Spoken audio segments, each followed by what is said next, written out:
नमस्कार दोस्तों, versus of wisdom में आपका हार्दिक स्वागत है। आज हम श्रीमद् भागवत पुराण के प्रथम स्कंध के प्रथम अध्याय का अध्ययन करेंगे, जिसमें ऋषियों द्वारा सूत गोस्वामी से प्रश्न पूछे गए हैं। यह अध्याय हमें सत्य की खोज और भगवान श्री कृष्ण के दिव्य प्रेम की ओर ले जाता है। आइए पवित्र ज्ञान की यात्रा पर चलें। प्राचीन काल में जब धर्म का पालन सर्वोच्च था, भारत की पवित्र भूमि पर एक अद्भुत वन था, नैमिषारण्य। यह वन साधारण नहीं था। यहाँ की पवित्र नदी गोमती अपने मधुर कलकल नाद से वातावरण को संगीतमय बनाती थी। इस वन की विशेषता थी कि यहाँ समय का प्रवाह अलग था। एक पल यहाँ बिताना मानो युगों का ज्ञान प्राप्त करने जैसा था। इस पवित्र वन में एक विशाल यज्ञशाला थी, जहाँ 1000 वर्षों का एक महायज्ञ चल रहा था। यज्ञशाला के मध्य में पवित्र अग्नि प्रज्वलित थी, जिसकी लपटें आकाश को छूती प्रतीत होती थीं। चारों ओर वैदिक मंत्रों का उच्चारण गूंज रहा था। यहाँ अनेक महर्षि एकत्रित थे, जिनके तेजस्वी मुखमंडल तपस्या के प्रकाश से दमक रहे थे। उनके वस्त्र सादे थे, परंतु उनकी आभा दिव्य थी। इन महर्षियों के बीच एक प्रमुख ऋषि थे, शौनक। वे न केवल ज्ञान में श्रेष्ठ थे, बल्कि उनका हृदय भी भक्ति से परिपूर्ण था। उनके नेत्रों में जिज्ञासा की अद्भुत चमक थी और उनके प्रश्न सदैव सारगर्भित होते थे।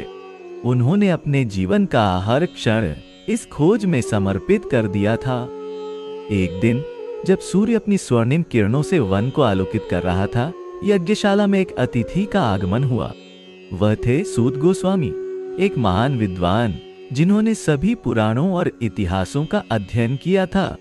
उनके पास वह ज्ञान था जो केवल पुस्तकों से नहीं, बल्कि महान ऋषियों के सानिध्य से प्राप्त होता है। उनके आगमन से वातावरण में एक अद्भुत परिवर्तन आया, मानो स्वयं ज्ञान का अवतरण हुआ हो। सूत गोस्वामी का स्वागत अत्यंत सम्मान के साथ किया गया। उन्हें यज्ञशाला के मध्य में एक विशेष आसन पर बिठाया गया। शौनक ऋषि ने अपने हाथों से उन्हें चंदन का तिलक लगाया और पुष्प अर्पित किए। सभी ऋषियों ने एक स्वर में कहा, आपका आगमन हमारे लिए परम सौभाग्य है। आप ज्ञान के सागर हैं और हम आपसे कुछ जानना चाहते हैं। सूत गोस्वामी ने विनम्रता से सिर झुकाया और कहा, मैं आप सबका सेवक हूँ। मेरा ज्ञान आपके समक्ष तुच्छ है, फिर भी यदि मेरे द्वारा आपकी कोई सेवा हो सकती है तो मैं स्वयं को धन्य समझूंगा। उनके शब्दों में विनम्रता थी, परंतु उनकी आवाज में एक अद्भुत दृढ़ता थी, जो केवल सत्य के ज्ञाता में ही होती है। शौनक ऋषि ने गंभीरता से कहा, हे सूत, कलयुग का आगमन हो चुका है, वह युग जिसमें मनुष्य का जीवन अल्प है और उसकी बुद्धि मंद। ऐसे समय में हमें बताइए कि कौन सा ज्ञान सर्वोत्तम है, कौन सा मार्ग हमें परम कल्याण तक पहुंचा सकता है। हम 1000 वर्षों से यज्ञ कर रहे हैं, परंतु अभी भी हमारे मन में यह प्रश्न है। सूत गोस्वामी के मुख पर एक दिव्य मुस्कान आई। उन्होंने कहा, आपका प्रश्न अत्यंत महत्वपूर्ण है। इस कलयुग में जब अधर्म बढ़ता है और सत्य छिपता है, तब भगवान श्री कृष्ण की कथा ही सर्वोत्तम है। यह वह अमृत है जो आत्मा की प्यास बुझाता है। यह वह प्रकाश है जो अज्ञान के अंधकार को नष्ट करता है। सूत गोस्वामी ने आगे कहा, मैं आपको श्रीमद्भागवत पुराण सुनाऊंगा, जो सभी पुराणों का सार है। इसे महर्षि व्यास ने अपने पुत्र शुकदेव को सुनाया था और शुकदेव ने राजा परीक्षित को। मैंने इसे उनसे सुना है और अब आप सबको सुनाने का सौभाग्य मुझे प्राप्त हुआ है। यह सुनकर सभी ऋषियों के मुख प्रसन्नता से खिल उठे। वातावरण में एक अद्भुत उत्साह छा गया। शौनक ऋषि ने कहा, हे सूत, आपके मुख से भागवत सुनना हमारा परम सौभाग्य है। कृपया हमें बताइए, यह भागवत पुराण क्या है? इसकी रचना कैसे हुई? इसका उद्देश्य क्या है? सूत गोस्वामी ने गंभीरता से कहा, भागवत पुराण वेदों का सार है। जब महर्षि व्यास ने सभी वेदों और पुराणों की रचना कर ली, तब भी उनके मन में एक अजीब सी रिक्तता थी। उनके गुरु नारद मुनि ने उन्हें बताया कि उन्होंने भगवान की महिमा का पूर्ण वर्णन नहीं किया है, इसलिए उनका कार्य अधूरा है।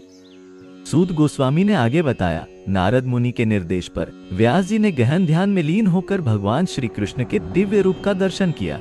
उस अलौकिक अनुभव से प्रेरित होकर उन्होंने भागवत पुराण की रचना की।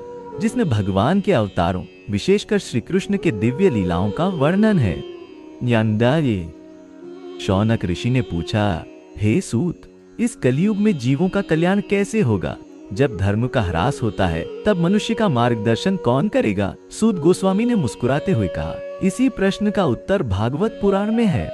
कलयुग में जब अन्य सभी मार्ग कठिन हो जाते हैं, तब भगवान के नाम का कीर्तन और उनकी कथाओं का श्रवण ही सर्वोत्तम मार्ग है। नंदानी, सूत गोस्वामी ने अपने हाथों को उठाकर कहा, हरे कृष्ण कृष्ण कृष्ण हरे हरे राम राम राम राम राम राम हरे हरे। यह महामंत्र कलयुग का सर्वोत्तम औषध है। इसके उच्चारण मात्र से मन शुद्ध होता है और भगवान की कृपा प्राप्त होती है। उनके मुख से निकले इन शब्दों से पूरी यज्ञशाला दिव्य ध्वनि से गूंज उठी। एक ऋषि ने पूछा, हे सूत, भगवान श्री कृष्ण कौन है? क्या वे साधारण राजकुमार थे या उनमें कुछ विशेष था? सूत गोस्वामी के नेत्र प्रेम से भर गए। उन्होंने कहा, श्री कृष्ण साधारण नहीं, स्वयं भगवान है, परम सत्य, परम शक्ति और परम सौंदर्य का साक्षात रूप। वे सभी अवतारों के स्रोत हैं, सभी शक्तियों के आधार हैं। सूत गोस्वामी ने आगे कहा, भागवत पुराण में भगवान के अनेक अवतारों का वर्णन है। मत्स्य, कूर्म, वराह, नृसिंह, वामन, परशुराम, राम, कृष्ण, बुद्ध और कल्कि। प्रत्येक अवतार का एक विशेष उद्देश्य है, परंतु श्री कृष्ण का अवतार सर्वोत्तम है, क्योंकि उसमें भगवान ने अपनी पूर्ण शक्ति और माधुर्य प्रकट किया। शौनक ऋषि ने पूछा, हे सूत, भागवत पुराण का मुख्य संदेश क्या है? सूत गोस्वामी ने गंभीरता से उत्तर दिया, इसका मुख्य संदेश है भक्ति। ज्ञान और कर्म महत्वपूर्ण है, परंतु भक्ति के बिना वे अधूरे हैं। भक्ति वह सेतु है जो जीवात्मा को परमात्मा से जोड़ती है। भागवत पुराण हमें सिखाता है कि कैसे शुद्ध भक्ति द्वारा हम भगवान के प्रेम को प्राप्त कर सकते हैं। एक अन्य ऋषि ने पूछा, भागवत पुराण के अध्ययन से क्या लाभ है?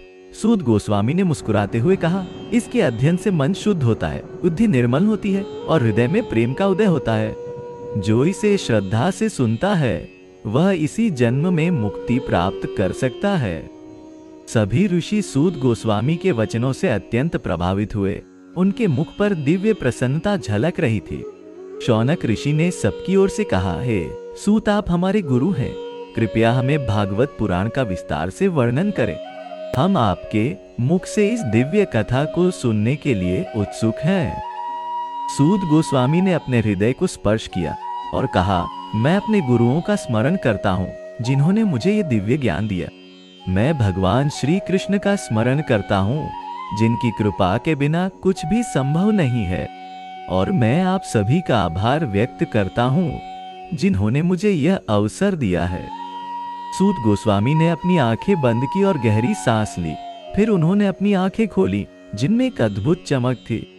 उन्होंने कहा, अब मैं आपको भागवत पुराण की कथा सुनाता हूँ जो सभी वेदों और शास्त्रों का सार है।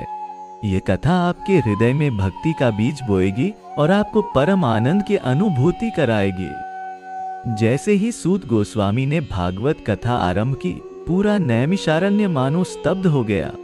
पक्षियों का कलरव, पत्तों की सरसराहट, सब कुछ शांत हो गया, मानो प्रकृति भी इस दिव्य कथा को सुनने के लिए उत्सुक हो। यज्ञशाला में उपस्थित सभी ऋषि मुनि ध्यानमग्न हो गए। उनके हृदय में एक अद्भुत शांति और प्रेम का संचार हुआ। इस प्रकार नैमिषारण्य में सूत गोस्वामी द्वारा श्रीमद्भागवत पुराण का प्रवचन आरंभ हुआ। वह दिव्य कथा जो अनंत काल से चली आ रही है और अनंत काल तक चलती रहेगी। यह कथा न केवल एक इतिहास है, बल्कि एक जीवंत अनुभव है जो श्रोता के हृदय में भक्ति का दीप जलाता है और उसे परम सत्य के दर्शन कराता है। मित्रों, आज के इस दिव्य ज्ञान के लिए आपका हृदय से धन्यवाद। आशा है कि श्रीमद्भागवत पुराण के इस अध्याय से आपको आध्यात्मिक मार्गदर्शन मिला होगा।